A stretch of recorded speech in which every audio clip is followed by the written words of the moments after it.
At a young age, cooking with kerosene, pan-fried apple green recipes in magazines. Top chef before home ec developed his own tech to keep the dough fresh and keep the flow wet and keep the stove running. Deliver hot wraps, had to preheat the oven.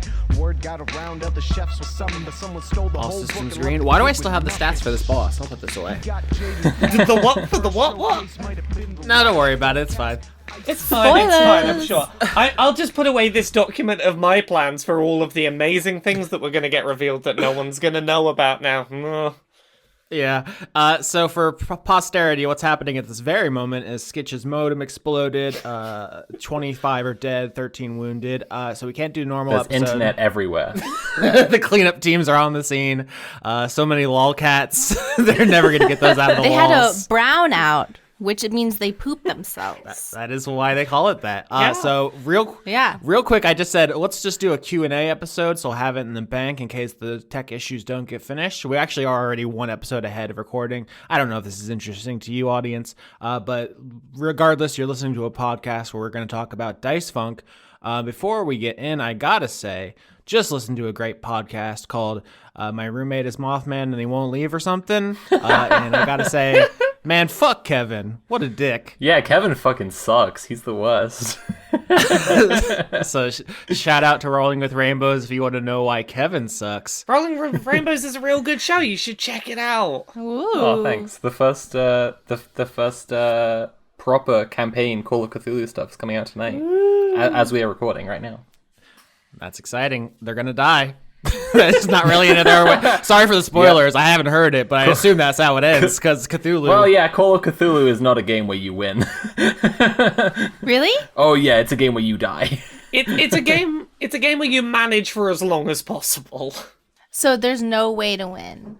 It's like a game where you gain more and more trauma until you are either just a sobbing mess and die, or become an alien. Ooh, alien. You know how in Darkest Dungeon your characters, like, theoretically could survive, but they're not going to. You know what's very strange? I've been listening to Warhammer 40k lore videos to relax. Yeah, there's something more relaxing than the dark future where everything is war. Yeah, but it's like so unbelievably horrible that has nothing to do with my everyday life. Is anyone racist? No, they're too busy being way worse than that. Like, they're extremely racist, but it's so much that it's like not relatable racism. It's just like, oh yeah, the orcs. yeah, it's like so unbelievably terrible and horrible that I'm like, oh my god, I can't even relate to this. This is just bad. I feel relaxed. That's why I like the Saw movies, and people are like, oh, they're so gross and exploitative. And I'm like, it's just white noise of violence. It's just comedy at a certain point because you can't take any of it seriously. So yeah, you definitely get desensitized. Yeah. Which is why I think the horror on our show works, to turn it back to Dice Funk, is because it's like boner joke, boner joke, boner joke. Oh God, my leg. Oh, there's so much blood. And then because of all the boner jokes, you're like really invested in the shredded leg. I think that's true. I think that holds up. Exactly. Yeah. You do jokes. Oh no, everyone's heart is broken. Jokes. I mean, I've been getting super into Resident Evil lately, and like, you definitely get desensitized, and it's just not scary at all where it was when you were going in or whatever. And I think that, like, by contrast, I've been a lot more scared of just like, exactly like you're saying, just like scary moments in otherwise fun and light stories. This reminds me of what happened to Downton Abbey when it was out at around the same time as Game of Thrones. And Downton Abbey is about people who have literally no problems. And then they were like, what if in season 3 we try to add like a kind of Game of Thrones problem? And I was like, I'm never watching this again. How dare you do this to me? There's supposed to be no problems in this show. Like, no real problems. This is me doing my thing where I go, anyway, it's Dice Funk time here. We should do questions because apparently that's what I do here. Thank you very much, Laura. I'm looking at the chat. Thank you very much. That's nothing. Thank you very much for asking You questions. can thank me every much. I will thank you every much. So people are asking questions, which is very helpful. Does anyone jump out? Should I just go just chronologically here? Is anyone seeing any good ones? Oh, I saw one. Somebody was asking, is the World of Forms ever coming back? This is interesting to me because I'm currently listening back to the old seasons of Dice Funk, and I'm like in the middle of that stuff, and I'm like digging it because I'm actually planning on doing something kind of similar with my Call of Cthulhu thing, but you didn't hear it. You didn't hear it from me. You wouldn't be the first podcast that had some suspiciously similar ideas after I dropped mine. I'm not trying to start any beef, but you know who you are. People who don't listen to this. Yeah. There have been many years of Austin tuning into Skype when we used to do this and going, you know that thing I made? It's elsewhere. Oh no. I will say I had the whole thing planned out before I started my re-listen, but I don't really feel that the disclaimer is that necessary because it's not really that similar. But like, anyway, is the World of Forms ever coming back? I like the World of Forms. Yeah, so I mean, it hasn't gone anywhere. It's been de-emphasized in some seasons just because I didn't want it to become very predictable. So, from my perspective, I guess this is gonna be spoilers for previous seasons. I'll try not to be too specific, but some of it's going to be inevitable. So in season 2, I was like, oh yes, sacrifice is like the big thing. Season 3, guilt is a big thing. And then I was like, well, this is getting predictable, rule of threes. I don't want people to just tune into a new season and be like looking for the thing and not paying attention to like the jokes or whatever. So in season 4, I deliberately obscured and hid it, which made a lot of people very anxious, and they were like, what is it, tell us? So that was, I'm glad you're engaged. That's good. So season 5, it came back. It was like very physical. Literally one of the characters wore it as an item the whole time. I, once again, trying to avoid spoilers. 6 is a huge plot point. One of the entire arcs was about recovering one of the forms, so it's like really there. 7, it came up, not a big deal. 8, I don't know if it's going to come up. Should I say? Do we want to have plot details on the Q&A episode? Don't like spoil it for us if we don't know, but like I'm getting the vibe that you have an idea if we find something. It's not plot, it's subtext, I guess I would say. In the same way, last season it was combination because, there was all those animals that were being combined. There was all the planes that had been combined. It was, it was a theme or a motif, I guess, more than like in season 3 or 5 where it's like, oh, here's an item that is a thing. This is right. It's a MacGuffin essentially. So I guess if you don't want to hear what the season 8 form is, earmuffs for like 10 seconds, I'm just going to say, it's symbiosis, and now I guess you're taking your earmuffs off. That's not like a thing they're going to physically encounter. It's just look at the receipts, bub. Look at slime. Yeah, I can see that already. Mm-hmm. Yeah, that fits in pretty nicely. The Alabrije and look at Cat and Nobi. Cat and Nobi, yeah, not quite as literal, but yeah. So yeah, what else do we have in the question thread? Let's see here. Advanced. Oh, did you say the name of the person who asked that question? We should do that. That was Jade the Rascally Coconut asked about the World of Forms. That's great. The Rascally Coconut. Advanced Lesbionics says, Austin, Hale and Applewhite, do you ship it? I guess we can spin this off to shipping in general. Sun, Moon, Stars, and Slime, obviously the big ship this season. Do we have any other shipping thoughts? There have been seasons in the past where shipping stuff has been a thing for me. Like, very explicitly, season 7 was like, we're going to start these 2 player characters as a thing. I've not really thought about that for Neelith. It just doesn't feel like it's like I don't foresee shipping anyone with Neelith or Neelith with anyone. I can kind of imagine, not that I can kind of imagine pairs of characters as much, but I can definitely like get the vibe from most of them that they could be with somebody. But I just wanted to say that Venta specifically kind of had a very kind of Ace vibe, I think. Like, this is almost an anti-answer, but I just like, to me, Venta kind of seemed like someone who doesn't have that like as a thing they're interested in. I don't know. Sorry, this is like a very weird like character read on like. It might have been all that talk about how Venta doesn't nut that might have put that in their brain. Oh dang, I forgot about all that. Yeah, Bozog's bud like sponges canonically. Although we've had them in relationships. Oh, huh. So like in season 4, Lauren's character dated a Bozog. So they absolutely can express a lot of different things. They're not limited in that way. But I feel like if there was a seed that was planted, it was definitely the I don't know how to nut. Maybe, yeah. Well, I wasn't expecting to fall deeply in love with Sun, Moon, Stars, but now we've... Wait, how far are we when they listen to this? That's a good question. Like, if you say something that happens in the episode we've recorded, then this will come out after. If you don't, then it'll come out before. I don't know. Oh, okay. Well, now that we've merged into Slime, Moon, Stars, Okay. I wasn't expecting to fall in love with a Dungeons and Dragons character that's not real, but somehow I've become extremely protective of it. That's how it goes sometimes. When Mold was like, I want Sun, Moon, Stars, I was like, what? I mean, you say not real as if that's a barrier to your BioWare thoughts.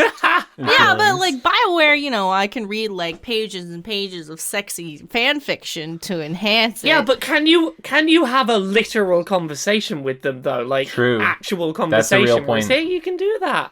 Yeah, Austin, roleplay as my girlfriend now. I made Conrad roleplay as my romantic partner all of last season. We spent the whole season making jokes about how we were gonna fuck. Oh gosh.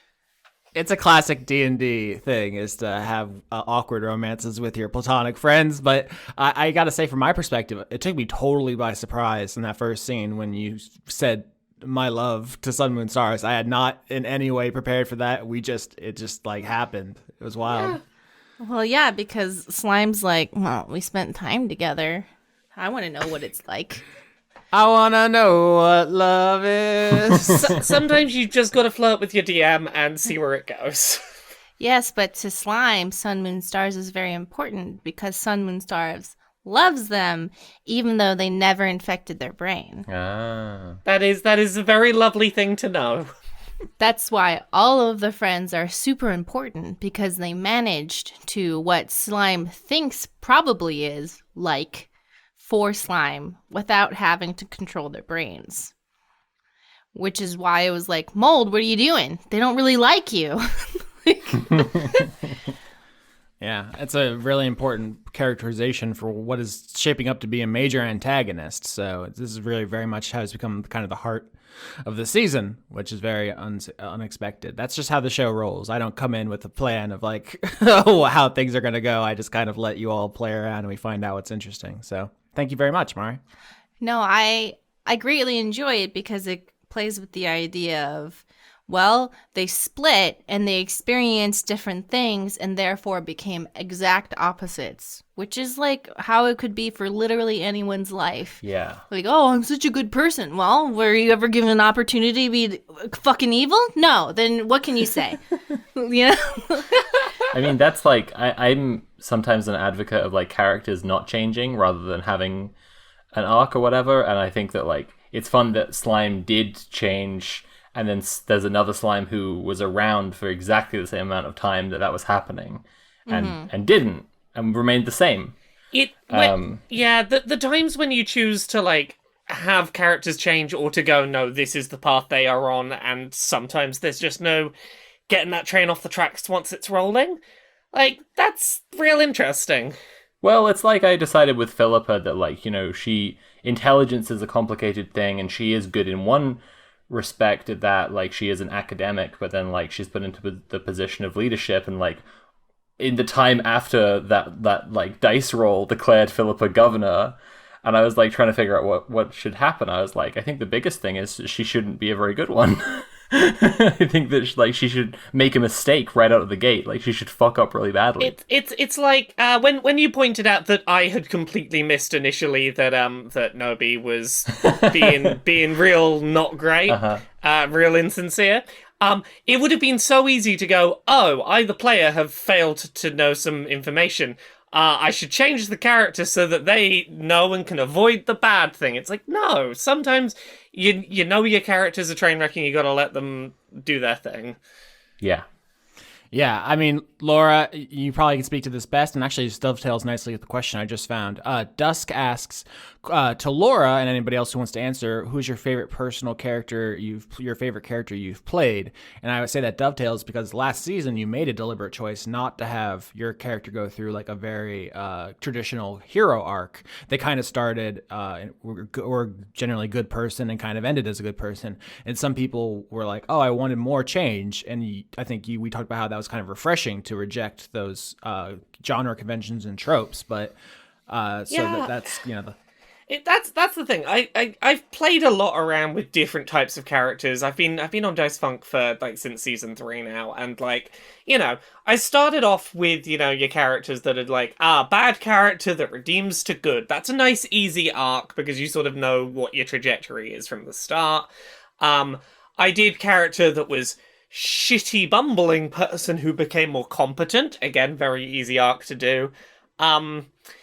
I think still my favorite character to play was Nifix in season 6, just because Nifix was me making a deliberate effort to do the opposite. It's much easier to take a bad person and work them towards good and feel good about that journey and feel positive. It's harder to take a character that starts nice and be willing to let them make messy choices and make bad choices and go down a path that people aren't going to like, and to keep sticking with that choice. And that was something that I wanted for myself to go, I want to know that I can do that. And I am so proud of the story that we ended up telling that season. I'm really proud of the character I did. But like, I wanted to do something different in season 7 with Vindros, and as you say, having come off the back of a season where I had been a very contentious character for being a good person who in many ways becomes worse as a result of situations they're in, I just wanted something nice, and I wanted something calm, and I wanted something palate cleansing, and as you say, it's very rare in D&D to just have a character who just starts somewhere nice and ends somewhere nice, and that's okay. Not everyone is changed dramatically by every journey they go on. Some people just do the journey, and it's not a thing I think I want to do again, but I'm glad I did it, and I think it was needed after season 6. I would also say, like, when people are kind of advocating for, like, change the character all the time, like, you can't see why a character needs to change if they never stay consistent with any like traits. So like sometimes you just need to bear out like who they currently are to really establish like why they should change. And I think for season 6 for Vindros, like the thing for me was I was less interested in them changing as a person and more in their journey as the person they already were. It was more for me about what is their response to... And I don't think it's even necessarily fair to say that Vindros didn't change. Vindros had very different perspectives on events and very different sense of what she wanted her life to be by the end of it. She went from someone who was very, very devoted to one person to the point of complete blinders, that they are my whole world, to, no, you're just a person and that's okay. I still like you just as much as I did before, but from a much healthier perspective. Yeah, they actually, in some ways, their dynamic almost switched, where at the end it was much clearer that Conrad's character appreciated you and looked up to you. So there was definitely some change. You were completely static, but a lot of people want something more dramatic. They want that second act breakup where there's a misunderstanding that could be cleared up. But that's the thing. Everyone says they want that until I do a Nifix, and then they don't want it. I feel like people on re-listen or like binging appreciate Nifix a lot more. I think while it was happening, people felt this despair, like they couldn't save her, or couldn't stop her. Yeah, like honestly, people I've spoken to who've done re-listens have said as much. They've gone like, "Oh, I was actually a lot harsher on Nifix than I should have been. Now I've listened." I'm like, I'm glad that's panned out because I was so happy with her. It's genuinely a great arc, better than the Joker movie. That's my opinion as a person with a literature degree, so you know it counts. Just wait until season 8's done, everyone. Whoa. Sophie, you've only been on the show for one season. What's your favorite character you've played of your 3? Just wait for the rest of the season when Nobi does the dance down the steps after killing his mom. Out of my 3 characters, characters are always reflections of the author, and so I don't I try not to shy away from that too much, and try to instead find what part of myself a different character is to help me figure out who they are. And so I think that I've made Philippa in a lot of ways kind of, my mom's an academic, and I think that to some degree I've made Philippa a bit like my mom, and I've also made Philippa a little like how I felt about myself at a time when I thought I might also go into academia like her. And then Nobi and Kat, when I realized that they were both 5 years old, I was like, okay, I should make these both kind of younger versions of myself. And so Nobi is kind of a shithead reactionary teenager. and then Kat is a baby tran. Kat is just someone who's just figuring out that it's a possibility and an okay one and an exciting one. It's okay to want to be a pretty princess. Right, to be femme, and so just running around to everyone in the party going do you like my hair? Do you like my hair?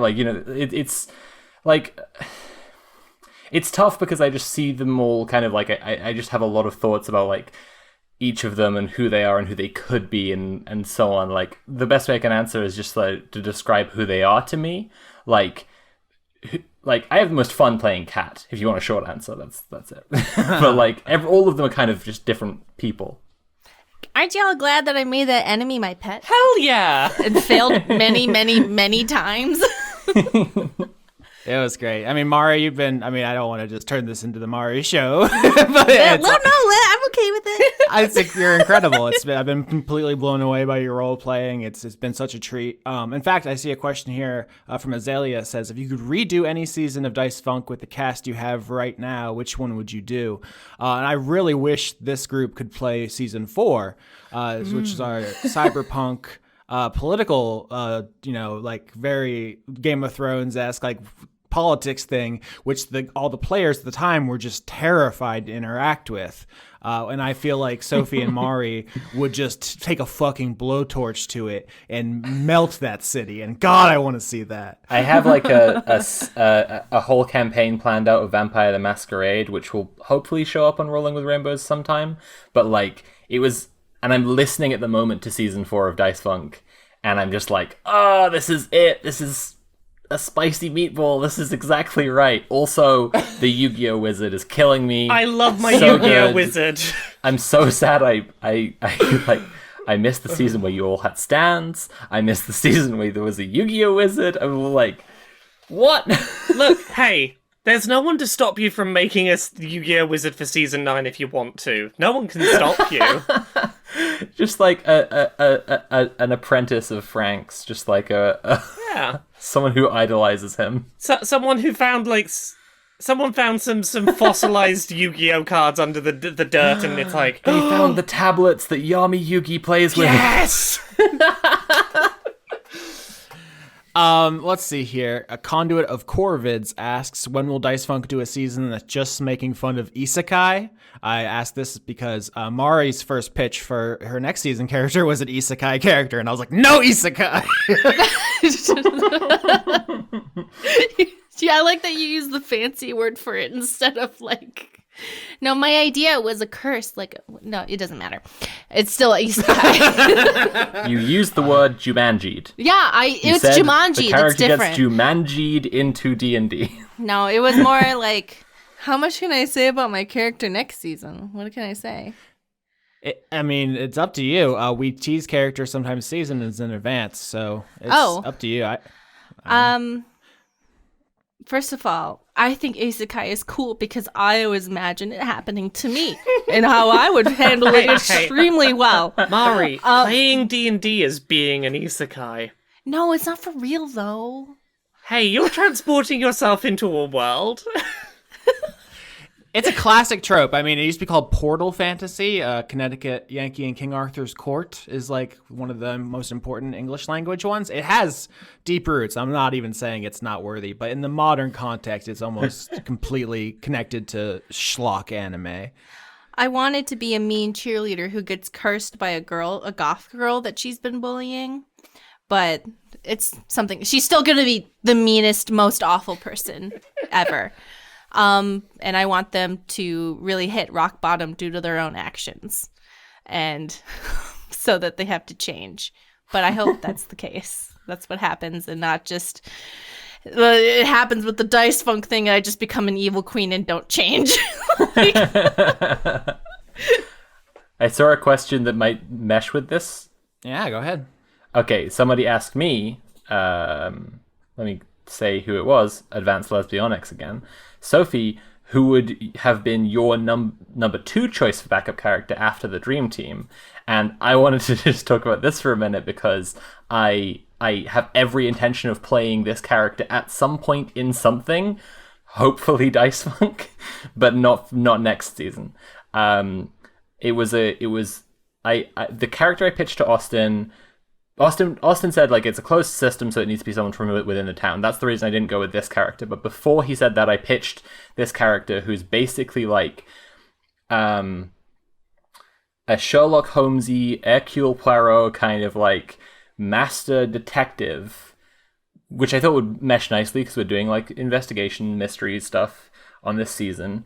And but the character conceit was like he had been a kid who was like super into was just super into mystery novels and detective novels, and got a wizard to transform him into a master detective, like while only aged like 13 or 14. So like he's just like an awful person, like just awful to be around because he is just like emotionally a teenager, even though his intellect would just be like through the roof. Like I would just like want to like custom max out the like investigation. So he would just genuinely be like an asset to the team for like solving mysteries, but he would just be such a fucking dickhead.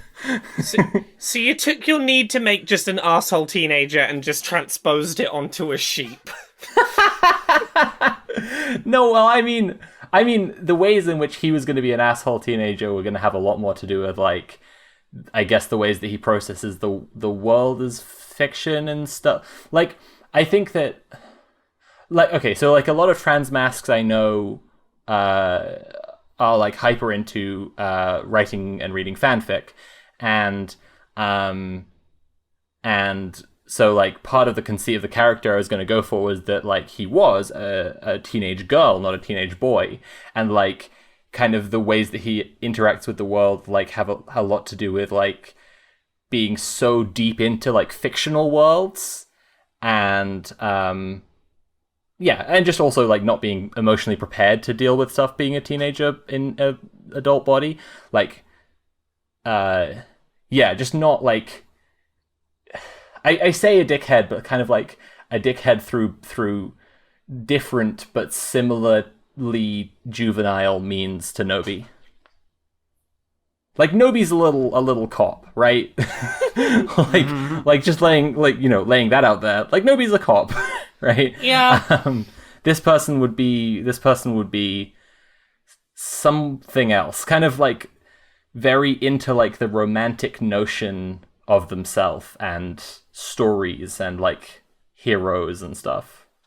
Yeah, I mean, you have plenty of ideas. A lot of this stuff reminds me a lot of Chris, who's like every week would give me a new character sheet and say, well, what about this fella? Just like constantly creative. Yeah. So that was great. But also another thing besides the closed system that you're a detective, I'm probably too paranoid about this, but I worry about repeating ourselves. And Chris did play a character who was like a child who wanted to be an adult, and also played a teenager who was in a child's body. And so I don't know. I was also thinking about, I didn't want to repeat that stuff, but it's definitely still on the table. I try never to say no. I see that. I think it's like it's a slightly different angle to that because it's not just about a child wanting to be an adult, but like just specifically being so into the fiction, this fiction series that they love, that they specifically want to be this guy, the like.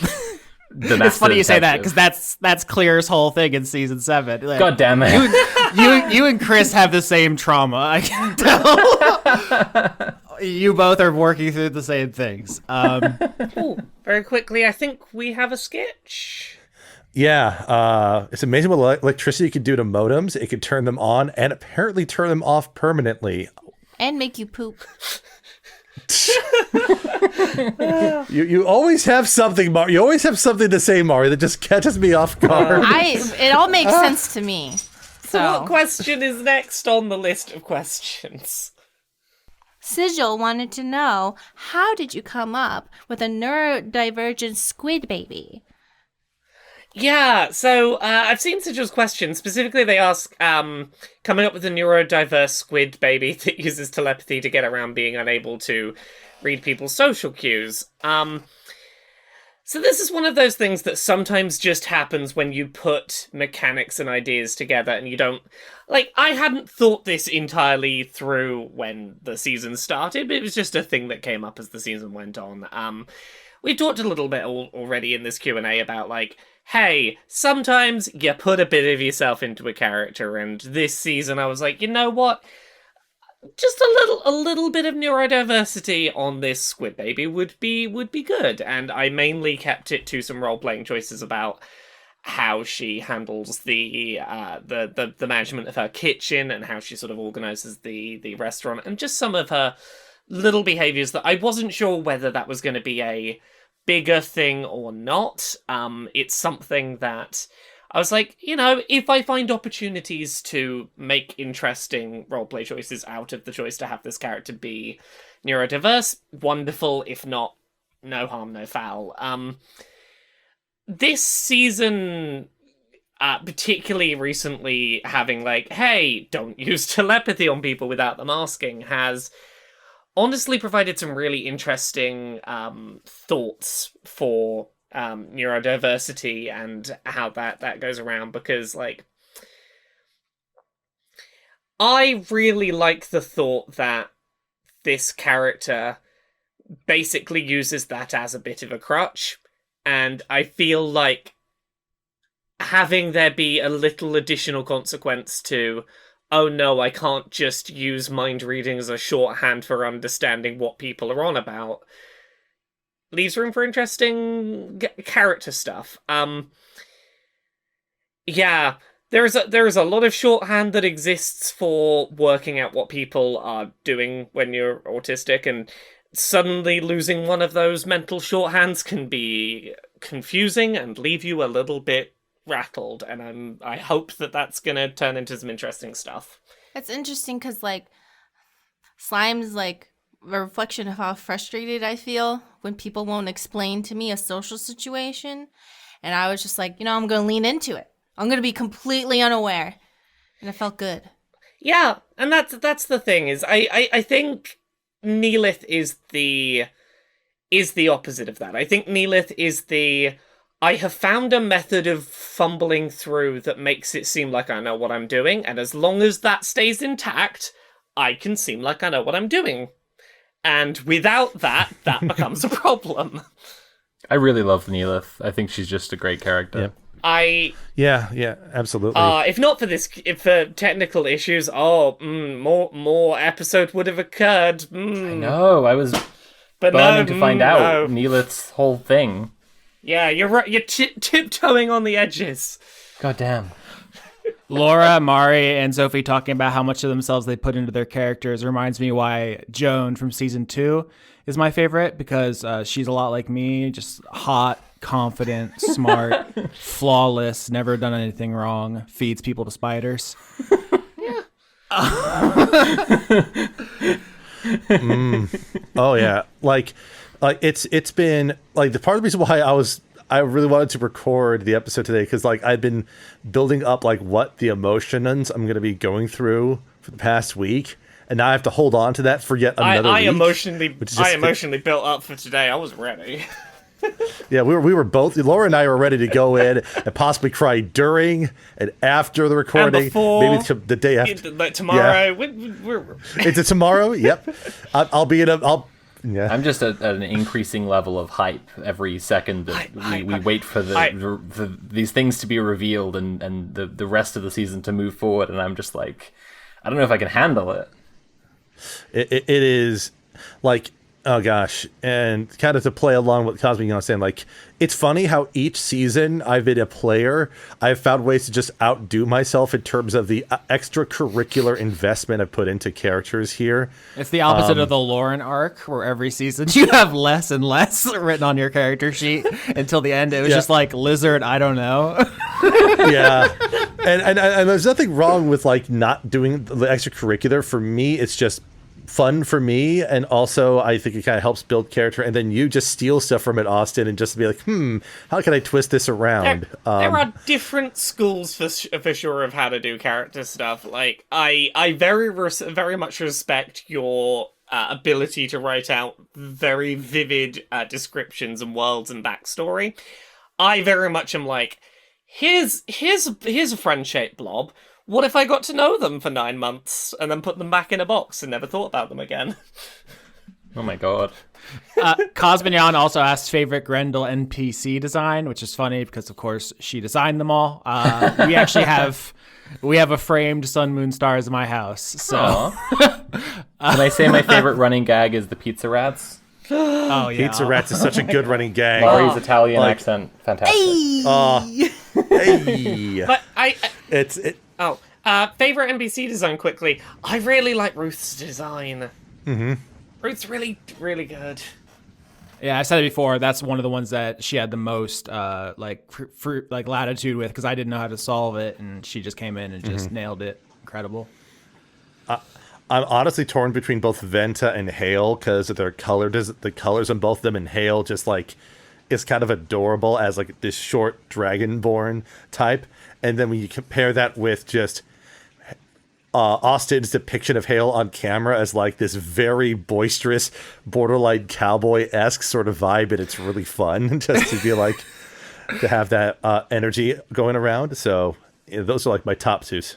I don't know where the cowboy librarian in a skirt came from, but I'm glad he's here. It just kind of came to me. Another question in the chat. Modified Matthew asks, how long do you all work on your characters and such before you record the first session of a season? We're currently doing pre-production for next season, so I will say you don't want to see the sausage. The sausage looks bad. Yeah. Yeah.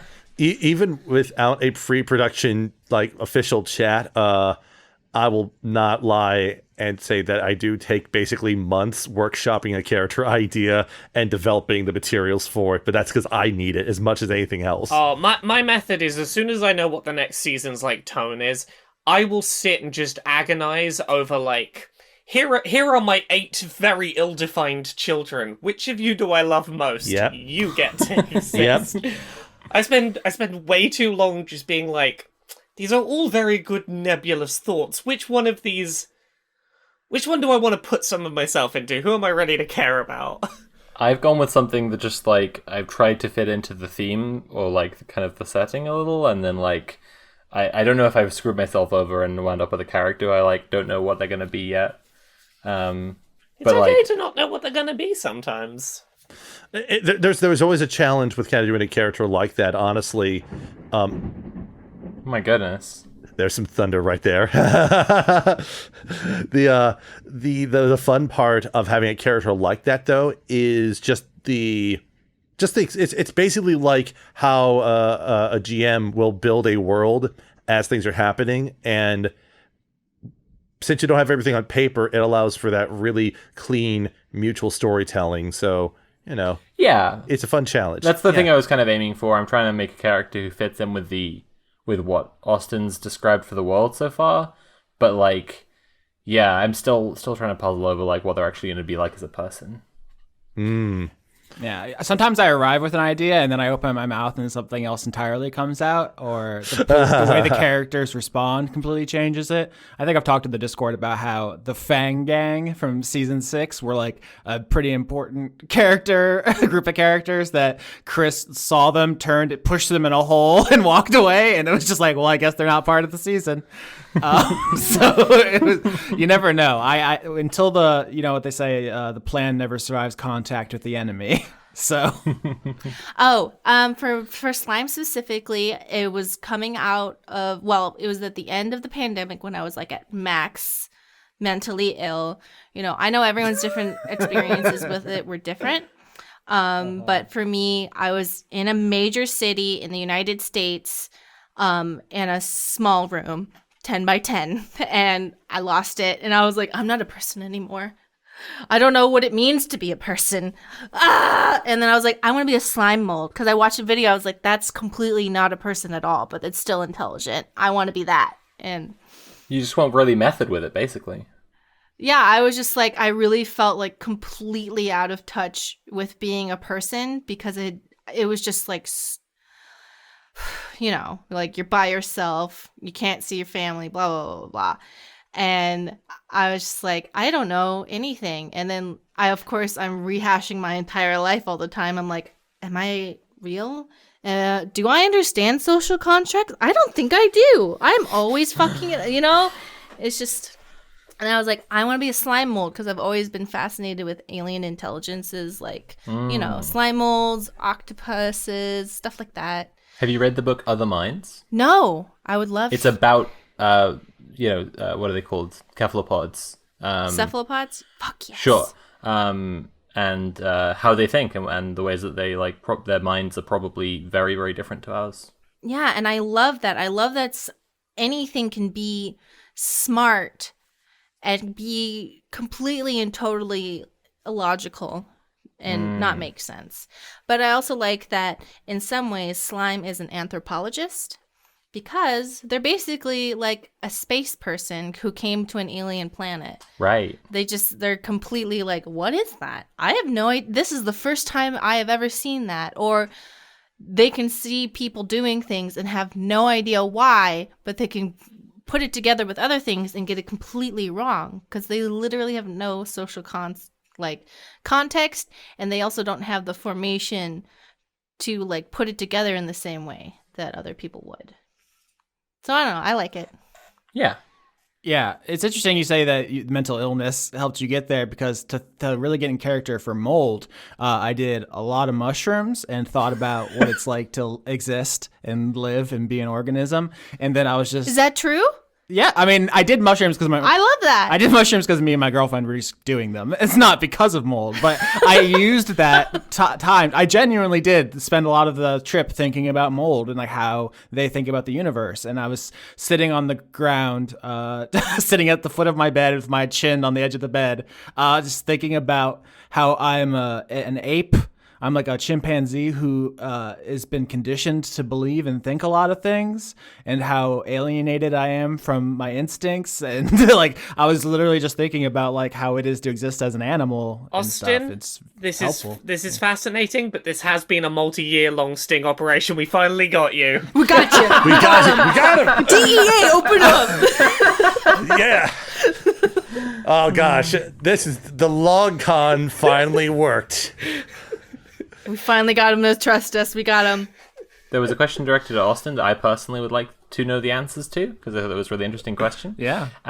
So Eobus asks, how did you decide how many NPCs to make for this season, and what jobs they would need to fill out the town? That's a great question. Yeah, so I've said before, I quote unquote write 2 seasons ahead. What that really means is I have like some themes I want to hit and some characters who would support it and some quests who could explore it. So it's really just a Word document with like some names, species, locations, items, stuff like that. It's not like writing. But so this season going in, I wanted to talk about Goblin Society, specifically. Oh god, this is it's going to be such a winding answer. I'm sorry. In season 2, there was an orc camp, and I wanted to talk about how in D&D traditionally orcs are genetically evil, like it's just they are, and how psycho that is. I love that. They're just come out of mold. Oh my god, I didn't even know that until I listened to a video falling asleep listening to about them. That's in Warhammer, orcs are made out of mold, correctly. Yeah, in D&D they're not. Oh my god, I just heard orcs and I was, Warhammer. Yes, in Warhammer they are fungal creatures. Isn't that so neat? And I think in Lord of the Rings they've been through a lot of shit. They used to be elves. It's also kind of funny because you and I both kind of like touching on the same themes between 2 and 3 with your treatment of orcs in the orc camp in season 2, and like with how my character concept for Roland in season 3, but continue about like, you know, the culture stuff that you were wanting to explore. Yeah, so it would have been very easy to say, in my world, orcs are good. Fuck you, Gary Gygax, and not think about it anymore. But I thought what would be more interesting would be to portray the socioeconomic context in which they would behave, quote unquote, canonically, but instead of it just being genetic predestination, it is in fact a result of material circumstances. We did that, and I like season 2, but I felt like we could have done more.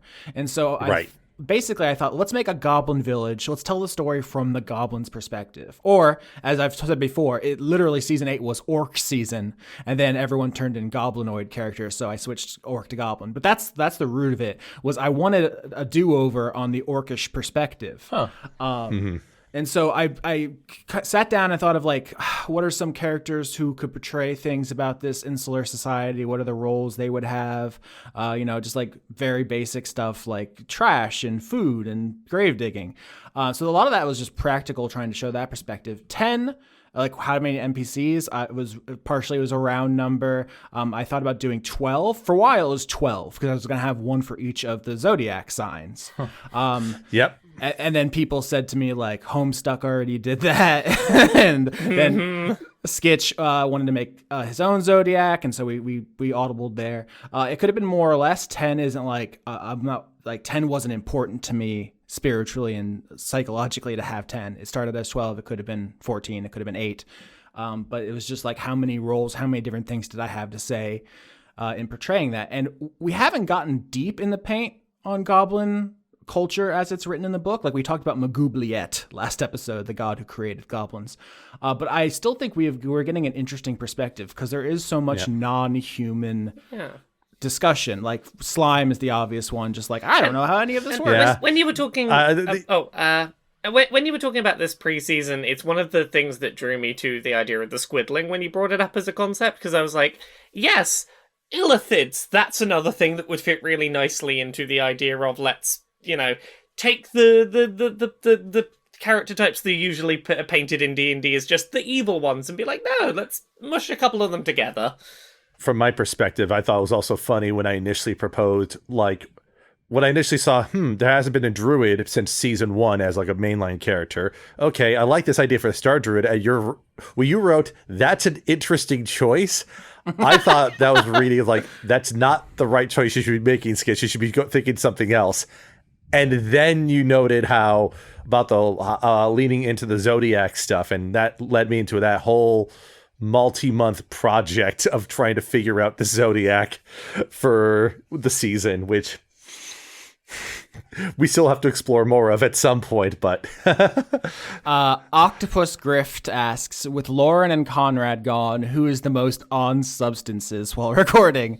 I don't know if anybody wants... fucking Austin with your mushrooms. Yeah. I am stone sober during recording. I can't do anything, otherwise I can't be creative. Like, I think I'm the only person in the world who becomes less creative. Like... Laura, is it me or you? Laura, is it me or you? Which one is it? I plead silence. That's the correct answer. You solved my puzzle. I do want to say, though, I used to do a lot of cocaine. Jesus. I used to drink a lot of caffeine. I started in law school. So did you do cocaine? I've never done cocaine. No, I've been in a lot of places where people were doing cocaine and they've offered it to me, and I always said no. Oh, you were in law school. I forgot. Okay. Yeah. that makes sense. Yeah. I've dated lawyers. You know how they are. Terrible, monstrous. Awful. Truly the worst. I was drinking like a gallon of coffee a day. It was completely unacceptable, tenable. And then my best friend Chris Larios had a stroke, and I decided I'm done with caffeine. So I don't know if you ever heard this podcast before, but Chris loves to brag about, I had 4 monsters today. I'm 6 Red Bulls deep. Oh my God. And then it was like, needs to stop. As a person who made it to nearly 30 and then got diagnosed with ADHD, I was a caffeine addict and a half for a long time. When people say like, oh, I have 4 monsters a day, like, I don't know what it is. I just immediately think about their pee and how awful it is. Let's just take a moment of silence to think about Kristen's pee, and then we can resume the Q&A. It has to be dark brown. It just has to be. Oh my God. Oh gosh, no, I don't want to think anymore about this bodily functions. Well, if you don't want that to happen to you, drink water. Advanced Lesbionics asks, Laura, what kind of pet do you want for Neelith? Clearly Nobi. They're going to become best friends. Neelith's going to be like, yeah, Nobi, you're my pet now. That's clearly Nobi how and the Neelith season's are going to have going. a spin-off show where they're buddy cops on a road trip. Yeah, and if Nobi does truly become evil, you can psionically force them to be good. The slime solution again. Advanced Lesbian asked a question. I'm going to answer just briefly about for Skitch. If you ever find a way to bring the Valamint back around, do you think you'll keep a traditional, go for a twist? So I've said this before. I've struggled to come up with a clean way to have like a Valamin cameo or lineage continuation post season 6. Just because like that's what I need to kind of figure out how that all that would work out. The universe fucking just went. That makes it kind of tricky. Yeah, and the question is, is the Feywild safe? I don't know. I'm going to assume no, and otherwise. And so, like, for me, if they say, well, we'll be traditional, go for a twist, my response is yes. I'll say at point blank, one of my ideas for a season 6 character would have been a Valamin that was actually a changeling, that was also every single member of a pop band at the same time. That was like my idea for a season 6 character. But so I like traditional twist. It's kind of up in the air, but I'm still looking for a way to bring something back, but it might be more referential and less in person. So that's that. Alaris, Conduit of Servitude, asks, are we allowed to ask if there's a specific reason you themed the enemies this season as yokai, since it's obvious at this point that they are? So if you listen to the show, normally I try to have some kind of cohesion in the antagonistic forces. Last season was elementals. Before that was outsiders. 5 was just the detritus of Spelljammer, stuff like that. So the first thing I thought was like, what kind of enemies live on a mountain? And it's like frost giants and yetis, I guess. But we had a yeti already, and I don't want to just do a straight yeti. So I was thinking about like what creatures are associated with mountains, and yokai are. So that's the boring answer. Also, just because I find a lot of that mythology fascinating, and I think it definitely ties in to some of the themes about like otherness that we're exploring, because it's like goblins are to humans as like yokai can be to goblins, I guess. It's like what is an other to the already othered. And so we're getting there. I can't say too much, obviously, because you haven't met the Kitsune yet. You don't know what they're about, but there's stuff going on here. I don't know if it's deep. It's like I've thought about it, but I'm not claiming to have some kind of piercing insight. Jade, the Rascally Coconut, asks, if you had to control an NPC for an arc, which one would you pick? Yeah, Sophie, which NPC would you control? Right, it's Austin tried to get me to do this once already, so I would like to control Archibald Penoir, the Master Detective. I don't know, probably Hale. I like how he wants to fight everyone. He wants to fight everyone, and he lives in a library. That's cool. Yeah, well, Hale is a fucking dope ass guy. So like, yeah, that's what I want to be. Someone who's confident and not sad all the time. I like the thought of Ruth just because I want Austin to tell me all of the season's secrets and then have my challenge for the rest of the season be, how the fuck do I communicate this without saying it? Can I do an interpretive dance? Like, what can I do to help the party here? Yeah, that would be a fun puzzle. I mean, Mari is also controlling an NPC. Last episode we recorded, you just did Sun Moon Star's voice, so I guess she's yours now. I just was like, oh, how do I do this? So I guess I'm just two people, one body, and I've been thinking over my head, geez, I better make the voices a little bit more distinct. But I have some great plans for the future for Slime Moon Stars, because now that we're one, there's a great surprise. I'd like to invite Neelith over to our home. Oh. Well. It's not a three-way. It's not a three-way. Okay. Okay. It's not a three-way. Are you sure it's not a three-way? It could be. Are you sure? It sounds a lot like it's a three-way. I texted Leon the other day, and I was like, you want to go to a movie? It's not a three-way. Well, I heard the no, it's ominous, not sexy. It's ominous. Look, if that's what it is, you're gonna have to actively tell Neelith that because she can't mind read anymore, which means she has no clue what the fuck's going on. Oh, so Neelith is gonna walk in. Oh, this is a three-way, huh? Look, the alternative, if you're embarrassed to say it, is to go, "Hey, Neelith, you have permission to read our minds. You should do that probably." Wow. And then Neelith mind reads and goes, "Oh, okay, I see what this is." And then you're gonna read it and be like, "That was not a three-way. I'm upset."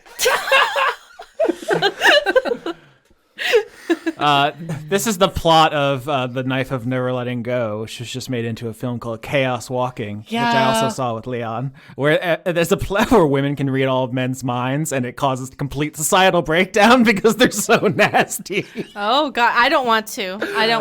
I don't. So I very vaguely remember that story, and isn't there a whole thing where like one person of one gender can't do the gendered thing that's meant to happen, like they can't have their mind read or something? That's a thing, right?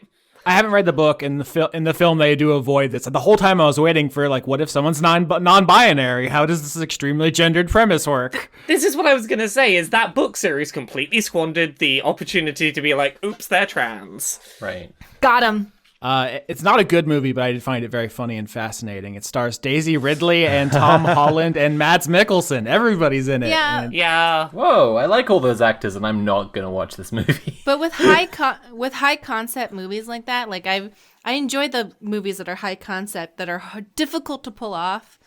And I haven't seen it, but usually they're very bad. But they take a very interesting premise and try and work with it. But the essence of the topic is hard to work with because it's so not within reality, I guess. I think it will be a cult classic someday. I think someone influential will discover it and spread the message of what a weird fucking thing it is. Mm-hmm. Also, this is going to be like several weeks after when you hear this, audience, but I did go to the movies with Leon, Renegade Cut Thomas, and we saw a movie called Pig, and it fucking rules. You should go see Pig. It's Nicolas Cage, right? It is Nicolas Cage. He's on a fucking winning streak recently. Color like Out of Mandy, Space, Color Out of Mandy. Space. Yeah. Sorry to circle back, but there is a movie called The Screwfly Solution, which is a part of the Masters of Horror collection. And in that Masters of Horror movie / episode, the Screwfly Solution is based off of a thing where they made a bunch of male flies, whatever, and then what's happening is they make all the men on Earth become extremely aggressive, and that's how they get rid of the population. But there's like one of the friends of this lady who is like a male, like male presenting, but they're very effeminate, and they like are the last to go. I don't know if that's like applies to your thoughts or anything. I don't even know where we are anymore. I just Dice Funk is a shot of gender every week, and I'm sorry. I was going to just say to that, I cannot take any movie that has the blank solution seriously ever since I saw The Peanut Butter Solution, because that movie has just... What is that? Oh, The Peanut Butter Solution is a frightening movie that is supposedly supposed to be for kids, but I'm not sure whose kids it is. And it's very Canadian. It features one of the first like major hits for Celine Dion, apparently, and it's just English hits for Celine Dion. It's weird. Anyways, I just had to get that thought out. Have you been telling? Sorry, this is Sigil asks.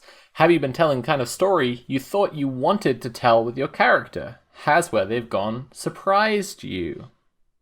I feel like us having sort of a middle of the season, let's decide on a form of what is punishment for crime, and then playing that out, I feel like has necessitated that becomes a question of, okay, is that working?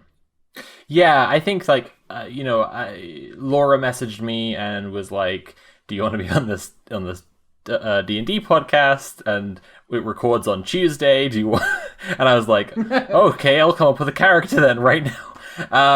And, like, from that perspective, like, Philippa, the story I, wanted to tell with Philippa was more like retrofitted. I was like, what's this season about? I have to listen to it to catch up.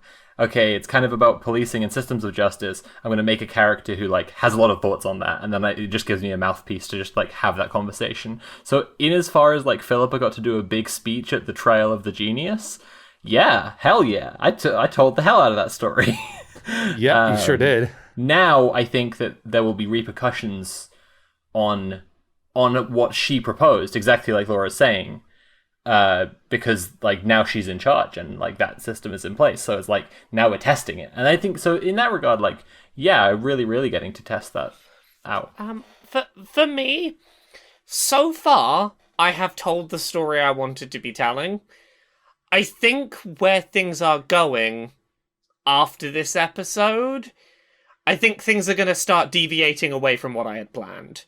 And I'm excited about that. I'm excited that things are heading in directions that aren't what I thought the character's arc was going to be when we started, but I'm really excited for where things are going. So, yeah, we'll give it some time. I think it's going to go away from what I thought it was going to be.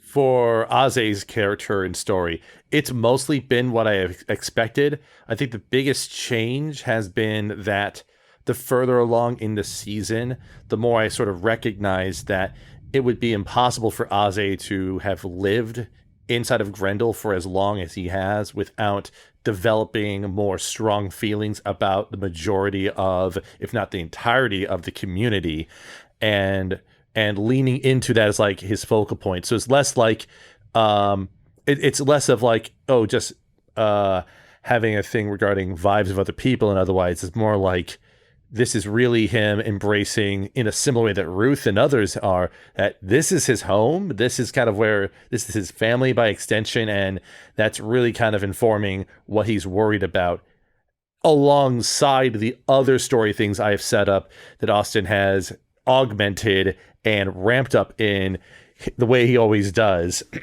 And it'll be interesting to see how it all plays out. And the other side of Aze that's been fun to tell has just been excessively delving into this cosmology, astrology sort of stuff in a way, and trying to make it paint this added layer of, just world building, which I always feels like an extension of the storytelling I want to do is world building too. Yeah. Mari, what about your, how do you feel about the story you've been telling with Slime? I think, my idea for Slime was that Slime would be happy with whatever outcome happens because they're basically exploring a completely unknowable world to them. So their main goal is just to absorb what's around them, good or bad. Because to them, like, oh, I'm on fire, guess I'll die. Like, like, that's how I feel. I think the only thing that would truly upset Slime was that they built these relationships and if they all died. Or, because it seems that Slime has been trying very hard to understand what it is to not network with somebody and still build a community with them, which is part of the reason why Slime likes being a part of the community in a way that contributes, is because they find it enjoyable and interesting. But they haven't had someone yet who they had that kind of relationship with, where they weren't, like, Slime connected to them and they lost that person. Yeah, that's interesting. Yeah, that would have a huge impact on Slime. You say the word community. I also, just for the trivia section on whatever wiki you're typing this into, listener, community was going to be the original form before all of the people getting in each other's bodies, like in the pre-production slime, and thinking about the quarry, which I had planned. The audience, I mean, obviously the players didn't know, but I knew. Illithid stuff. Yeah, Illithid stuff. So that community and symbiosis obviously are related concepts, but it narrowed the scope for me. Yeah. In terms of like whether characters were what we expected them to be, like one other thought I've had is I knew from the start of the season I wanted Neelith to be a character who very much wanted to be liked by everyone in town, and I didn't know how that was going to manifest. I initially had anticipated it being a lot more Neelith being very needy to people, and what it's ended up being is I will be very self-sacrificial to make sure other people are okay without really thinking about the consequences to herself. That's really interesting. It's almost like it's kind of the same quality, but in a different aspect. Yeah, that's the thing. It's not a difference in who the character is, it's just a difference in how that has come across. I think it's coming across in a more interesting way by being like... Right. As like, again, we talked earlier that, like, I put a little bit of the neurodiversity stuff into Neelith, and as someone that didn't used to know how to make friends, and my method was, I'll just do everything for you at the expense of myself, and maybe you'll like me. I feel like there's a bit of that with Neelith. Oh my goodness. Like, if I agree to take all the consequences for you, will you like me now? Yeah.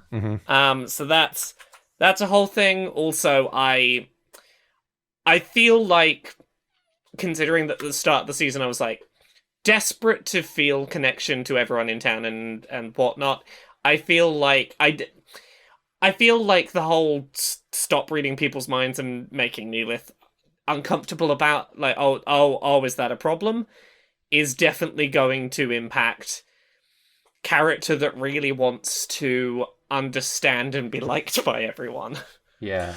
Yeah, it's similar to that. That's also why I like the way that Austin at this point has presented how at least some of the people in the village have misgivings or trust issues regarding Aze, because, you know, similar to Neelith, you know, Aze's viewing and care for the community means that if the community doesn't trust him, then there's this lopsided relationship where he cares deeply about this group of people, but they aren't reciprocating, and he's conflicted about what he has to do to fix that, or if that's something that he should fix in the first place. So what you're suggesting is you want a two-sided relationship that goes back and forth, like a sort of symbiosis almost. Well, maybe. I mean, like, listen, if the only thing that would be really funny is if the whole fact of if the fact that the whole idea of the constellations is that, you know, one constellation is good, but two constellations together are better. And if that plays into the theming for the season somehow, Austin, you know, God damn it, you did it again. Where like something that I wasn't even thinking about somehow plays dead into the core theme of the season. I just wanted to answer the same question, but for Kat and Nobi, and also like somebody else asked, Ailoros, Conduit of Servitude, asked, did the idea for the Dream Team really start out as a joke and then you ran with it? And what else, if you can say, might you have been considering? And what was was it disappointing to jump to a new character so soon? And I'll try and keep it brief because I know I already answered for Philippa a whole bunch, but like, so compounding this and the question about like the story you want to tell, like, I'm so pumped about like where the story is going for the Dream Team at the moment. Like both of those stories, I think it's going fantastically. Really happy with it. To answer the thing about like how much was it a joke thing? Like it was an option that Austin presented to me. I've already talked a little bit about what my like kind of my pitch was, but like I had a whole thing planned with Nobi, like but purely as comic relief. Like Austin was doing this back and forth where he kept on like voicing Nobi and making him like an egregious little shithead. And so I was just like, as the first few episodes panned out like that, I was thinking like, we're all like lefties and we're all talking about policing, and we've all like approached the thing as like, okay, how do we solve policing? What if police were nice? And then I just thought like it would be funny to introduce a character who just is a cop, like the way that cops actually are cops, like, and so it was just planned as this kind of comic relief thing that like Nobi's reactions to things were going to be like really, really cop-ish, and then like I've been given a lot more room to expand on that and turn that into much more of a thing. So I that's basically what the situation is with that. Conduit of Corvids asks, not really a question. Please do other RPG systems besides D&D. And my answer is that Bugs Bunny no screenshot. If you want to hear other tabletop role-playing systems, I would recommend Rolling with Rainbows, which is another podcast. You should check out Rolling with Rainbows. It's great. I've heard it's good. A lot of people seem to like it. More and more people are saying this. Many such cases. It's tremendous. It's tremendous stuff. No, but if that's a totally valid thing to do, is make a podcast about exploring tabletop systems. That's not what Dice Funk is. Dice Funk is a storytelling podcast that uses D&D as a tool. Yeah. So I'm not personally interested in the rules so much. Not that they can't be used to tell stories. But... And I will say, I've already asked Austin, and he might come on and play some other systems over on my podcast. So if you want to hear specifically Austin playing some other systems, I'll also chime in. And point out that a lot of kind of like what the storytelling is about in Dice Funk, in some cases, is doing analysis and commentary about D&D beyond just the mechanics.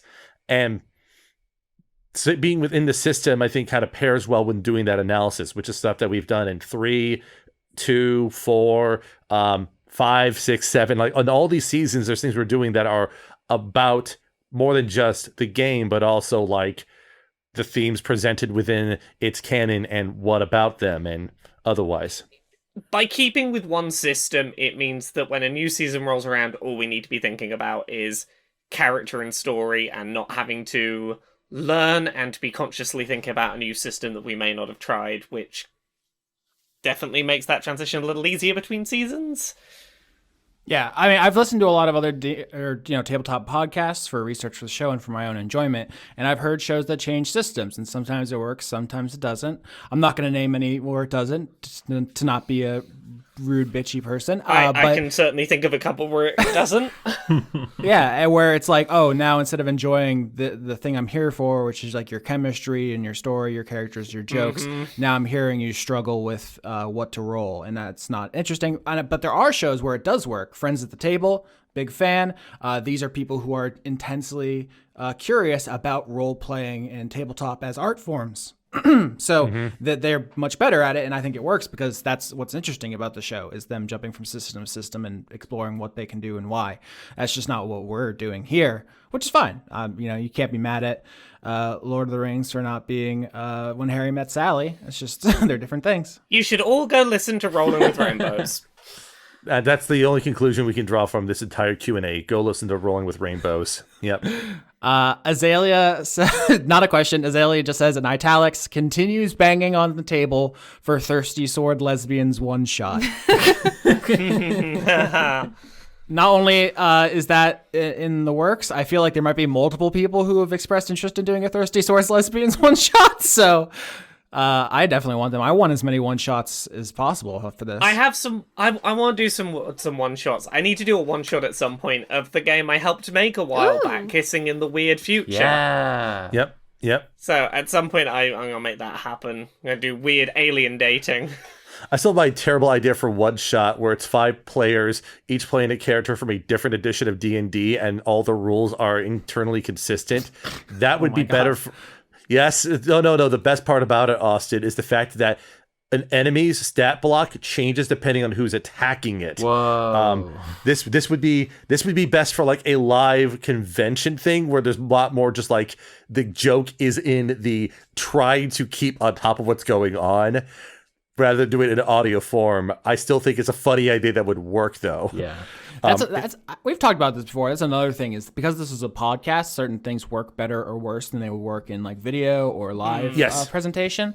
So like Critical Role is a big thing. A lot of people love. It's important for this entire genre of medium. But it's like they can do things. Well, they're also much better actors. Not to be self-deprecating of ourselves, but it's just the vibe is different for live than it is for a podcast. Editing, like there's a whole lot of stuff taken into consideration there. I feel like we could, if we were on camera in the same room, we might play more games, because it's kind of fun to see your friends fucking around and like, oh, what page is that on? Well, on a podcast, when I'm on the treadmill or something, I don't want to hear that. So that's also another thought. Absolutely. There's a lovely question in the thread that I want to answer from Advanced Lesbitronics. Laura, what kind of party is Neelith planning for when the genius pops out the time portal 5 years from now? I can tell you exactly what's going to happen. Get prepared for this. Neelith is going to make a enormous cake. I'm talking absolutely enormous. Biggest cake you've ever seen. Shaped like a brain. And it's going to be right there where this portal's, expected to pop up. And it's just going to have the genius's brain in big letters above it, so the genius comes out of the time portal and goes, aha, you've recognized how wonderfully smart I am. I feel like that's the best greeting I could offer. Speaking of Chris Larios, I am going to be on Weekly Manga Recap. Tomorrow is when I'm recording. I don't know when you will be able to hear that, so I assume it's going to be on podcast stuff. You should also just follow them on Twitch and Patreon and so forth. Yep. So once again, shout out to Chris. I got a question here. Azalea asks, what does the process for choosing a Dice Funk theme song look like, generally speaking? So yeah, why don't you all tell me about how I choose songs? You got someone to make this one. I know that. This season you got someone to make one.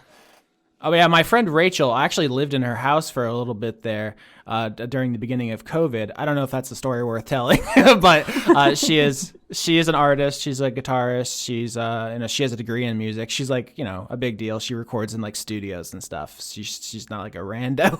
And I said, actually she did a song last season for Wormwood. Yes. She did the Rebels song that was like in character, sung by a character named Charlie. Anyway. Yes, that's what yes. Yeah. But I mentioned to her that like we're doing a winter season. The ideal vibe would be White Winter Hymnal by the Fleet Foxes, who is one of my favorite bands, obviously. Yep. See season 2. Every location in season 2 is named after a Fleet Foxes song, I Am Who I Am. Yes. And I think originally when I mentioned that to her, she started like rewriting the lyrics, because that song she wrote for season 7, a completely original song and lyrics. So she was going to do like the melody from White Winter Hymnal, but with like lyrics about the characters and setting and stuff. And I was like, Rachel, that's way too much work. You have a life, you have stuff going on. It's fine to just do a normal cover. Yeah. But yeah, so this is very new and unique. Previously, I have a brain sickness about video game music. Like I know all the names of all the tracks for all my favorite video game soundtracks, and so whenever something happens, I'm like, oh, this is just like the vibe of Cold Steel Coffin from Nier. I just know these things. Oh my God. And I just go pull a cover that the person on their channel or whatever says it's fine to use. I usually use Overclocked Remix because they have a standing policy that it's okay to use their stuff. So I try never to use copyrighted music, which is funny because I listen to a lot of other podcasts. Like Chapo Trap House will just play Rolling Stones. They don't give a fuck. So I probably don't need to be like this, but I try not to use copyrighted music. I know there was that one season where you asked very nicely to Neil Cicierga. Neil Cicierga, yeah. Yeah, he gave me permission. That was cool. I DM'd with him, and he said I could use redesign your logo. Yep, that was fun. There was that one season where you got permission from someone who still got content ID'd on YouTube, which was funny because YouTube's algorithm is terrible with that. But the worst. Anyways, I think the one time I ever broke my own rule was when we talked about Little Green Bag, which I played a distorted clip of for a joke. Yep. And YouTube still noticed. So yeah. The only thing I'll add is I will just throw this, that I have on multiple occasions asked to do something music wise for it. And I know from your perspective, it is trying to not put more undue work on me that's kept me from doing like theme songs. But inadvertently now I'm collaborating with Rachel with this stuff, which is great. And I think it's helping kind of bridge all those little gaps together. So it's been very fun. I need to do a behind the scenes of how I did the arrangement work for that, by the way. I promised that on the Patreon on my side. And I got to actually make that video now that the track is available for purchase from Rachel's site too, which is fun. Yeah, we say this all the time, but we should just say again that Skitch does do a lot of work, and you're humble about the fact that you put that song together. I do all the editing. A lot of people think that you do the editing or something. No. I do the editing. You do everything else. Yeah, the video assembly, the denoising, and in the case of this year's song, the brag I'll do is do the entire arrangement and production work on it in about 24 hours after receiving the files. Wow. That was it was fun though. It was very fun to put that together. But I think, yeah, from my perspective, when it came to the past seasons, the process Austin goes through is all of a sudden he picks a song. I'm like, well, I guess that's the song for the season. All right, put a title sequence that looks good with it. Done. Yeah, I just try to be a vibe connoisseur and just feel the vibe and put the vibe out there. Nothing wrong with that. Notably, in season 4, the vibe kept changing, so the song kept changing. You could tell. Let's see. Any other questions? I like this question for Austin. If someone else were GMing this season, what kind of player character would you make? Oh, fuck, that's incredible. I am the forever GM. I've only ever been a character once in this show's 6 years. That's because you're such a good DM. Well, thank you. That's very sweet. You're real good. People have noticed a lot. That's the one character I played would have been extremely difficult to DM. So that's the kind of person I am.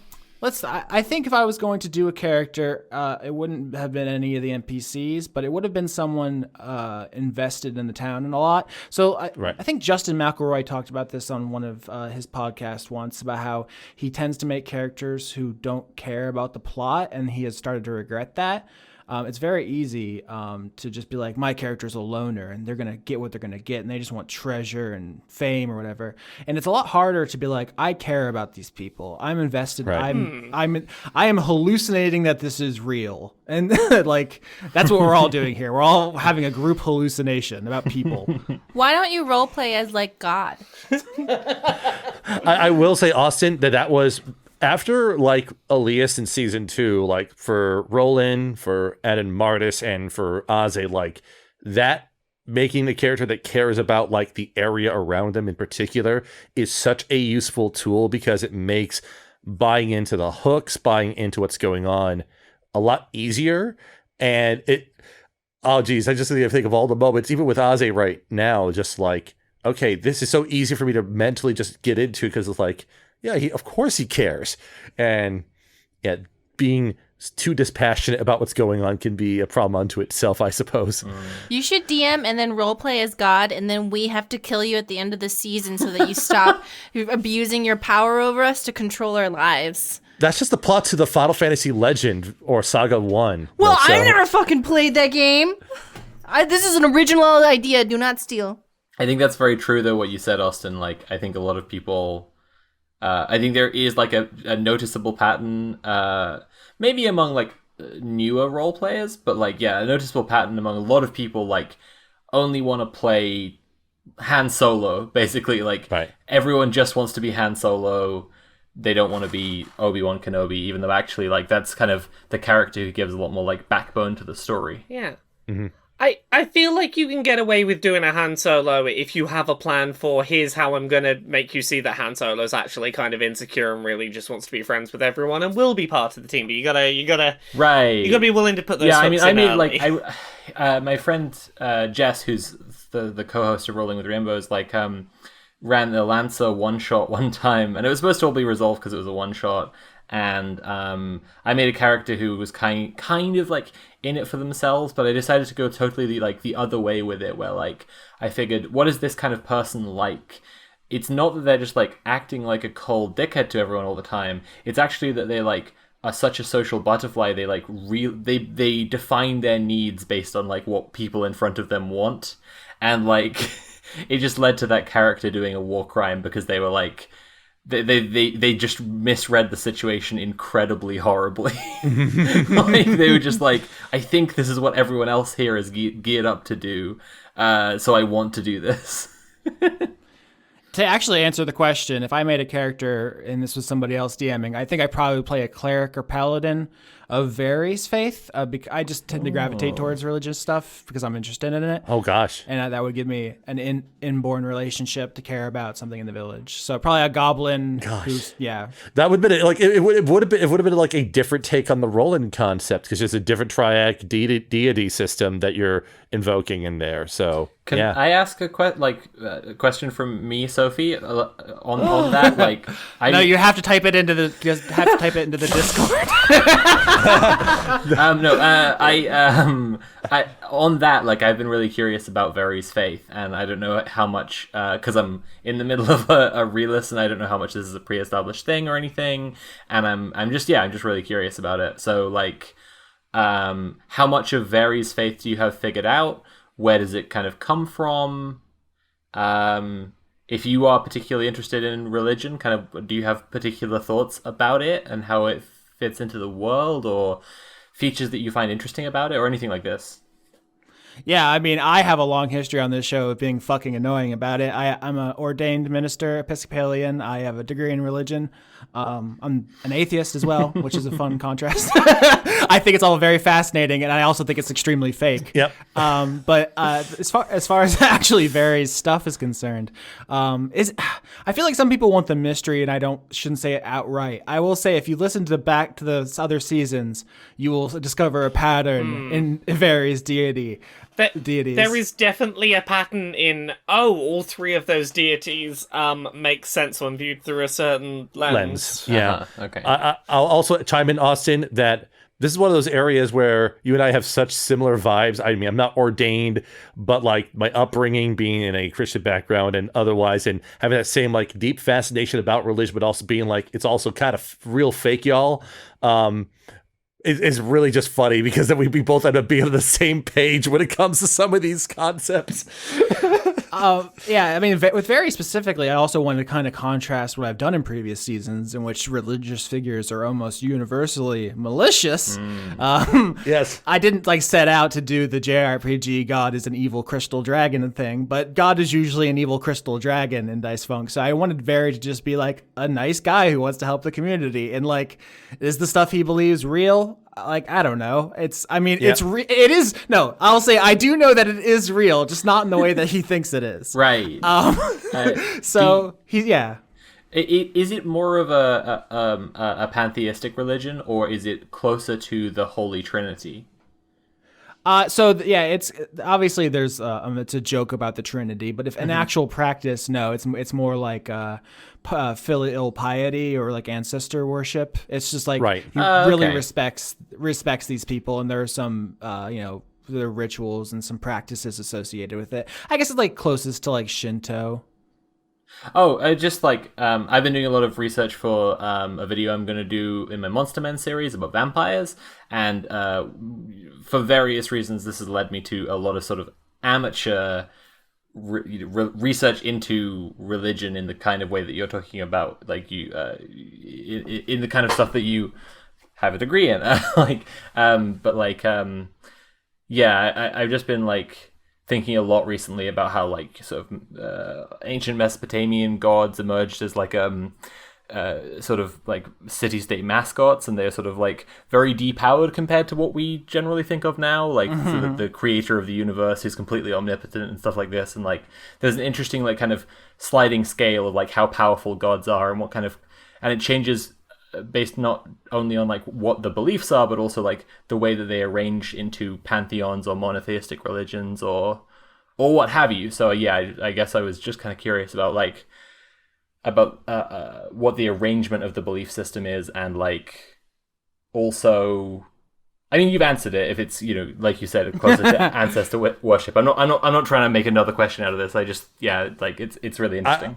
I just also think it's just kind of fun and coincidental that there's that overlap between the small community season having a religious focal point around a 3 deity entity with what happened with Ilium. So it's like there's that like interesting coincidence, but I don't think that was necessarily intentional with what your choice was there, Austin. So well, it was definitely a contrast. Yeah, in Ilium, there's the Trinity, and there are 3 classically like powerful species creating, cloud gods.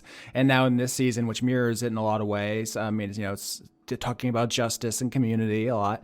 It's like 3 people who were just mortals. I mean, Various said that. He's like, they lived, they walked around, they fucked and ate and shit. Like, right. they were people. And it's like he thinks they're neat. He thinks you should be more like them. Marge Simpson meme with Very. Yeah, he doesn't think that they created cosmoses or anything. Yeah, he just thinks they're cool. And it's like, exact opposite of the Trinity, which must be respected because they created planes and peoples. That's really cool. Yep.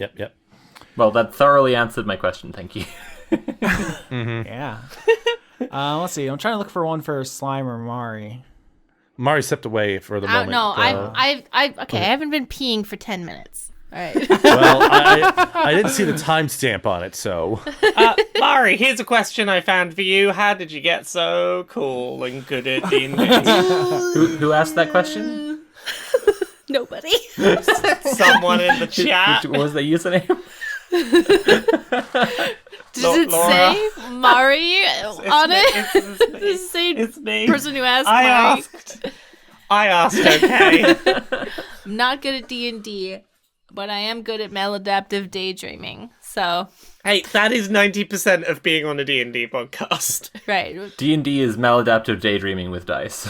Yeah, with other people. If you maladaptive daydream with other people, is that... If other people get in on your maladaptive daydream and daydream along with you as their own maladaptive daydreaming characters, you're fine. I think if I could wire people into my brain and like be like, all right, today's adventure is this, I would make so much money. Because I feel like, this is amazing. This is dope. And I'm like, yeah, it's great in here. Don't go out. The end of Slime's arc is that she becomes a professional DM. Oh my gosh! Just absorbing people and then taking them on mind adventures. I literally could do that. I could be the alien from beyond the whatever rift. The Azula rift? Not Azula. Whatever. I always thought, why were you horrified? You could do anything you want. Why are you scared of this alien? She's awesome.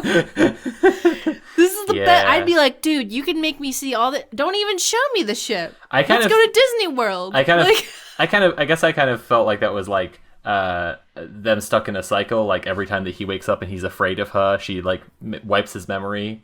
That's what I'm saying. If he was cool, she just would have been like, listen, what's up? And he'd be like, yeah, I don't need to see. I'm just gonna stay here. I know. It's fine. So the last question I'm going to read out of the chat, I think, because we reached the end of our recording session, is from ISO, who says, if conduits were still a thing, what conduits would each member of the Moist Watch be? For Mari, I guess, who hasn't heard this, I don't know how far you are in season 4. Sophie, conduits are basically stands. It's like, what kind of power would you have? Oh. It's specifically like, hey, what if your one defining character trait became a power? Uh-oh. Yeah. So like, what's the one word that summarizes like, this would be my character's one word that would become a thing? Yeah. It's an extension of the platonic ideals being a thing and being a tangible connection to them and such. Like people... I've been told that there's a cartoon that recently started airing that has the same premise, which is also another reason why it has become less prominent in the show. Because if I can't have it,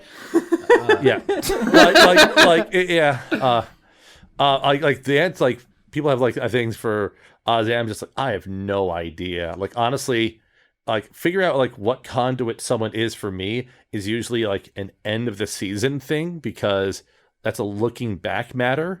Yeah, I just looked it up. The show's called Epithet Erased, and it says, this is a great summary of it. It says, people are born with powers attached to their souls known as epithets. An epithet stems from a single word that can grant its user any kind of power. So yeah, this TV show has the same premise. It debuted in 2019. Let's see when I added... Austin, it is impossible for you to come up with any idea anymore without someone going, yeah, we'll have that.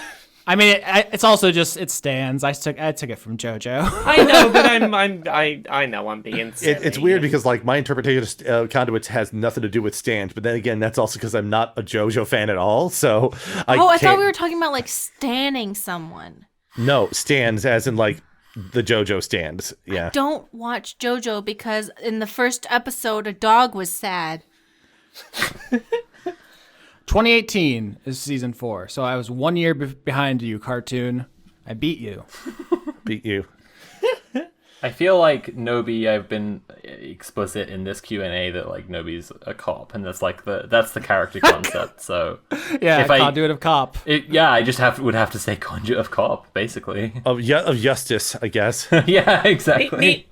Neelith is conduit of friend. Aww. She's supposed to be conduit of soft. Conduit of soft friend baby. Gosh. See, and this reminds me of the season 5 character idea I had. The ideas I had were 1, no conduit, or idea number 2, be the conduit of failure. And what does that mean? And that idea never happened. But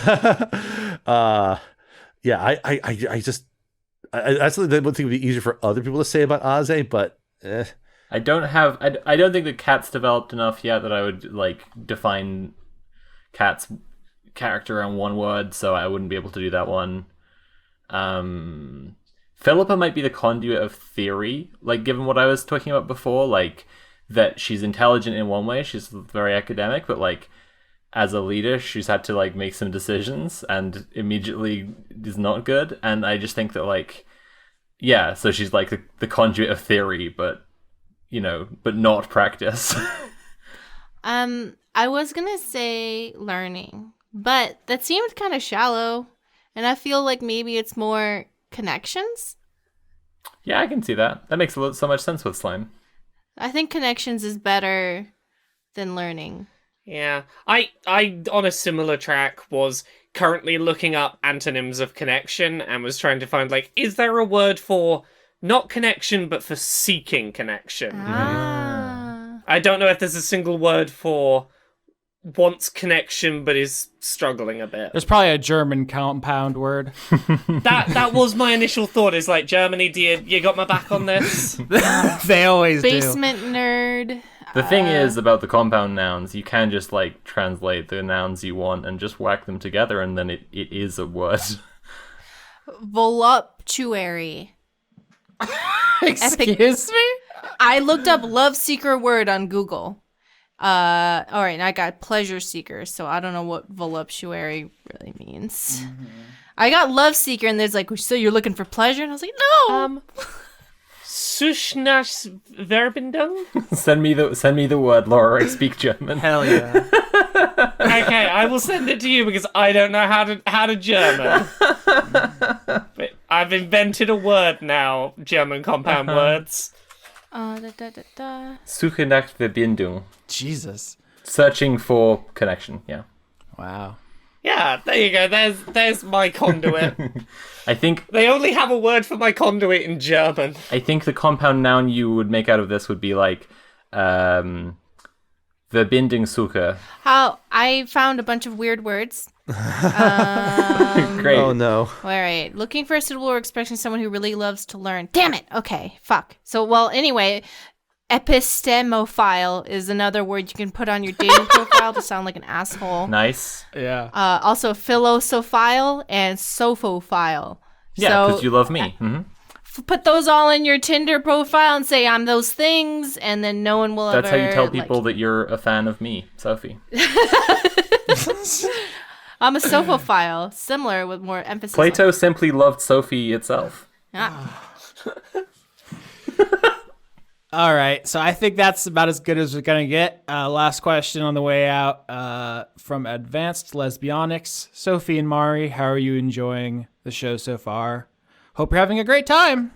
I'm having a great time. It's like I get to reflect on myself and then put it into slime, and then I'm like, how do I say the weirdest thing possible? And that's fun.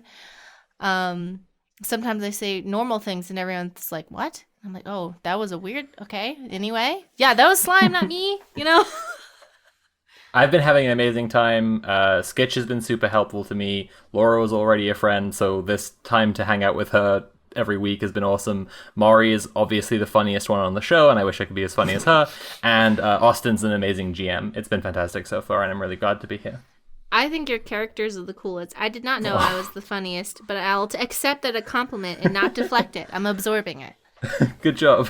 You're both wonderful, and I'm very glad that I get to do this show with both of you. Yeah, absolutely. Like I said, the number of times I've lost my shit over something Mari said is just innumerable at this point. Exactly. And Sophie has been such an elegant and natural fit. It's I wouldn't say spooky, but it's just really fun. Just like, oh, like there's like, oh, awkward figuring out period. It's just like no.